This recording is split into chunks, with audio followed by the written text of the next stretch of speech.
मैं जरा डेवलपमेंट नहीं कार्तिक जी करनी के पास चाहिए। मैं कार्तिक जी के पास आपकी जाऊंगा। उसके बाद मैं कार्तिक चोपड़ा जी हमें ज्वाइन कर रहे हैं, मैं दोबारा आपके पास लौटूंगा।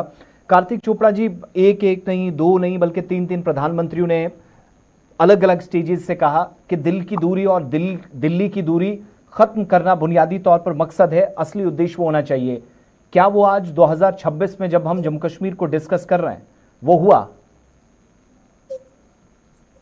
अब मैं भी गुजारिश करूंगा कि बाकी पैनलिस्ट मुझे 5 मिनट दे दें, केवल 5 मिनट 300 सेकंड। जी।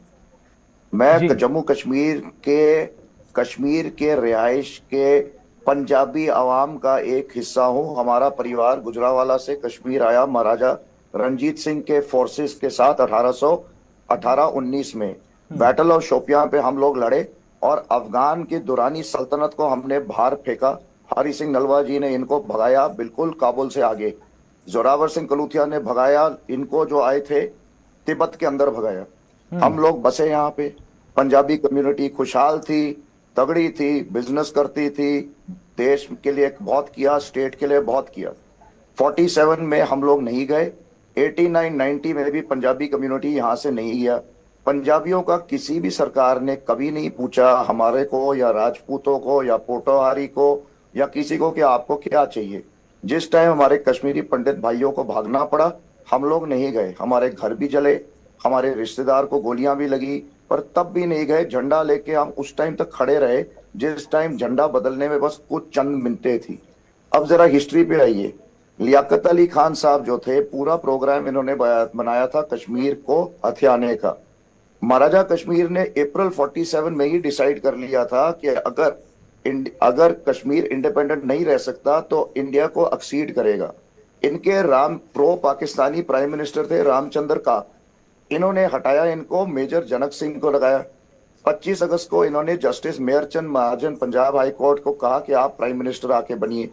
उसी दिन मुस्लिम कॉन्फ्रेंस ने लियाकत अली खान को लिखा कि अगर पाकिस्तान गवर्नमेंट और मुस्लिम लीग एक्ट नहीं करते, Kashmir might be lost to them. Liaquat Ali Khan ने पंजाबी पॉलिटिशियन मियां इफ्तिकारुद्दीन को भेजा कि कश्मीर में एक रिवोल्ट किया जाए।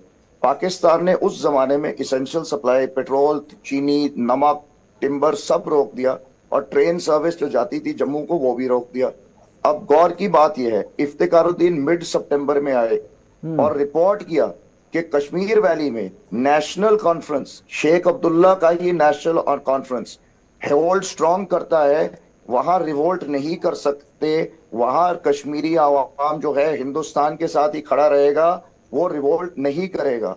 सरदार इब्राहिम जो पंजाब चले गए थे, उन्होंने मरी में एक बेस बनाया, वेपन इकट्ठे किए। कर्नल अकबर खान जो थे उन्होंने ये किया, 4000 राइफलें इकट्ठे करी, आर्मी स्टोर से निकाले, और ये सारे इन्होंने कबाइली इकट्ठे करके इन्होंने इन्वेड किया कश्मीर को। दो रास्ते, पुंछ के रास्ते और एक और रास्ता जो था। नेहरू जो प्राइम मिनिस्टर थे हिंदुस्तान के, उन्होंने डिमांड किया कि शेख अब्दुल्ला को जेल से निकाला जाए, स्टेट के गवर्नमेंट में लाया जाए। सितंबर को अब्दुल्ला साहब को, शेख अब्दुल्ला साहब को निकाला गया।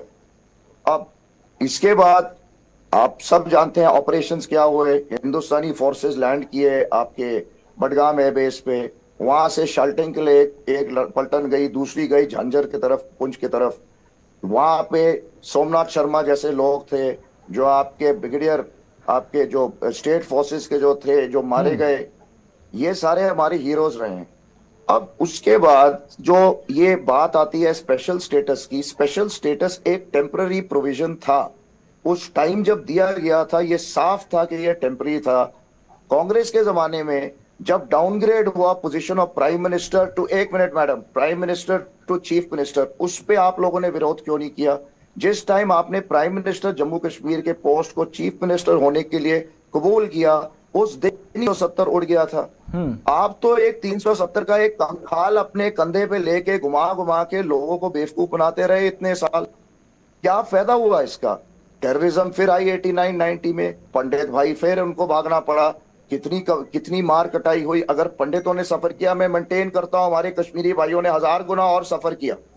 और जितने यहाँ पे हुए, आपके ऊपर अटैक हुए, जो सारे बेगुनाह लोग मारे गए, इसी 370 के एब्रोगेशन में जस्टिस संजय किशन कौल ने एक पीस कमीशन के गठन का भी बात किया। क्यों नहीं आपकी सरकार वो पीस कमीशन बैठाती?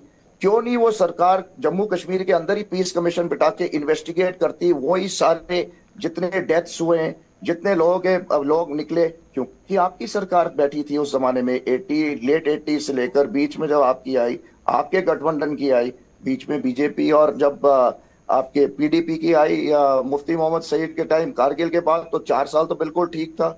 उसके सीधे बाद कांग्रेस की सरकार आती है, मनमोहन सिंह जी स्पीच दे रहे हैं और वहां टीआरसी को पे अटैक होकर टीआरसी जल रहा है।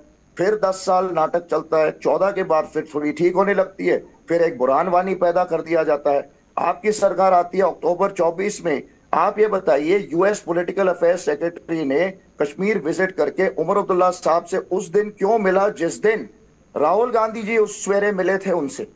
ऑटोमेटिकली अलीजेंसेस शिफ्ट हो जाती हैं, कांग्रेस और एनसी का कोई ठीक है सांठगांठ बन सर, जाता जवाब ले है। लेते हैं इफ्रा आपकी जान से। सरकार आई है, आपके पास पावर सारे हैं, आप पावर इस्तेमाल करिए, आम आदमी के लिए काम करिए, आप रोड बनाइए, आप ब्रिज बनाइए, स्कूल एजुकेशन डिपार्टमेंट आपके पास है, डेली वेजेस रेगुलराइज करिए। आप सारा एलजी साहब के ऊपर डाल देते हैं। अरे फाइल तरीके से तो बनाइए, आपने इतने जवाब अक्लमंद ओके लोग सर, हैं आपके ठीक है, पार्टी में, ठीक है कार्तिक आप जी, फाइल बनाइए। ठीक है कार्तिक चोपड़ा आप साहब। कहते हो 370 पे सिखाइए, आपके 3 सीटें हैं पार्लियामेंट में, कहां पार्लियामेंट में जनाब, आप 370 रेज करेंगे? क्यों?